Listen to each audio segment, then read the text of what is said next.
Hello दोस्तों, मैं हूं आपका दोस्त एडवोकेट शिवेंद्र प्रताप सिंह। आज हम आपको बताएंगे कि 376 की एफआईआर हो गई।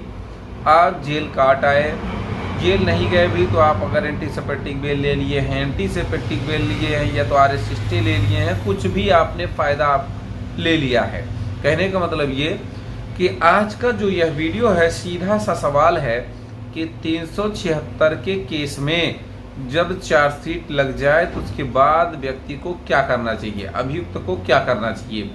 देखिए, जब भी मुकदमों में कोई भी मुकदमा हो, चाहे 376 हो या कोई भी हो, जब चार्जशीट लग जाती है तो दो ही रास्ते बचते हैं, या तो बेल का या 482 सीआरपीसी यानी कि हाई कोर्ट का दूसरा रास्ता ये बचता है। देखिए, जब 376 जैसी घटना में मैक्सिमम लोग जेल चले जाते हैं।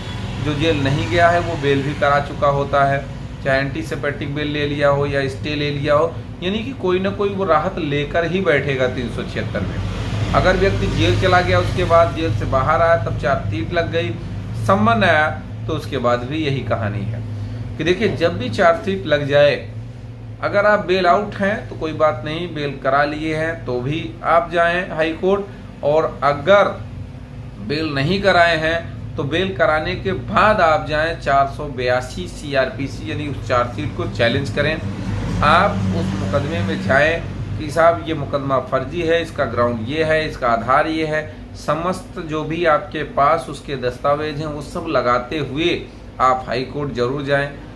मैक्सिमम 90% केसों में, 376 के केस में 90% केस में लोग चार्जशीट चैलेंज नहीं करते हैं, यानी कि 482 में नहीं जाते हैं, सीधे चार्ज बनवा के ट्रायल फेस करने लगते हैं। तो जब आप ट्रायल फेस करेंगे तो मुकदमा 5 साल 8 साल 10 साल चलेगा ही चलेगा। आपकी बेल हो गई, आपके ऊपर मुकदमा फर्जी है ये आप जान रहे हैं, आपके पास सबूत भी हैं, लेकिन आप सोचते हैं बस तुरंत मुकदमा ख़त्म हो जाए। और कहाँ से? लोअर कोर्ट से या थाने पर से। ना थाना तुरंत मुकदमा ख़त्म कर देगी, ना लोअर कोर्ट तुरंत कर देगी। हाँ, तुरंत मुकदमा आपका ख़त्म करने की अगर पावर है तो हाई कोर्ट के पास है, चाहे वो एफआईआर क्वेश्चन की है, चाहे वो 482 की है। कोई भी बेनिफिट आप तत्काल अगर लेना चाह रहे हैं तो सीधी सी बात है, आपको हाई कोर्ट का रुख करना ही पड़ेगा। अब कुछ लोग ये कहते हैं कि अगर चार्जशीट मेरी क्वेश्चन नहीं हुई, या मुकदमा क्वेश्चन नहीं हुआ, एफआईआर क्वेश्चन नहीं हुआ, या मुझे नहीं राहत मिली तो क्या होगा? अरे आप तो ट्रायल वैसे भी लड़ोगे ना, ट्रायल तो आप वैसे भी लड़ते, तो ये काम कर लेने में बुराई क्या है? कोई 10-5 आपका भाई लाख 2 लाख 10 लाख तो खर्चा हो नहीं रहा है। नॉर्मल से एक खर्च अगर करके आप मुकदमा, देखिए यह रिस्क की बात है, या तो क्वेश्चन हो जाएगी चार्जशीट या नहीं होगी, 2 माह एक ही काम होगा। अगर आपको लगता है कि मुकदमा फर्जी है, आपके पास सबूत भी है, तो आपको मेरे ख्याल से तो ट्रायल नहीं लड़ना चाहिए, सीधे हाई कोर्ट जाना चाहिए एफआईआर क्वेश्चन और चार्जशीट क्वेश्चन में। यानी कि 482 में चार्जशीट जब चैलेंज हो जाती है तो 482 में आप चार्जशीट को चैलेंज कर सकते हैं। अगर इन केस क्वेश्चन हो गई चार्जशीट, तो सोचो जो 10 साल मुकदमा लड़ने वाले आप थे, 1 मिनट में ख़त्म हो गया।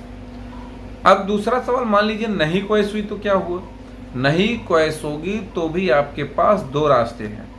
पहला ये कि भाई कोई बात नहीं, नहीं हुई नहीं हुई, आप जाके सीधे नीचे ट्रायल लड़ें। दूसरा रास्ता, फिर आप सुप्रीम कोर्ट के लिए तैयार हो जाएं कि साहब इतने ग्राउंड हैं, इतने सबूत हैं मेरे पास, इतने एविडेंस हैं, फिर भी मैं ट्रायल लड़ूं, ऐसा हो नहीं सकता।